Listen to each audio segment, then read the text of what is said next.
pagkakamali, pinatawad mo.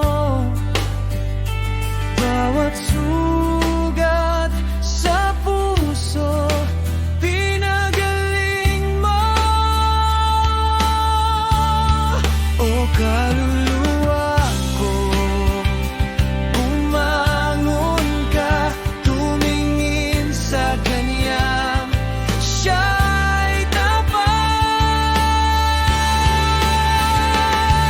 Purihin mo ang Panginoon, kaluluwa ko.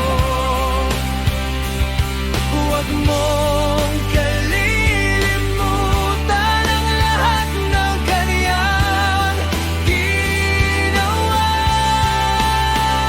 Siyang nagpapatawad ng lahat ng kasamaan, siya ang nagpapagaling ng lahat ng sakit.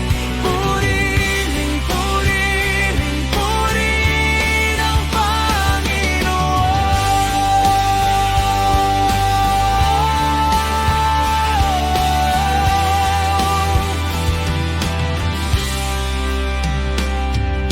Mula sa aking pagkabata,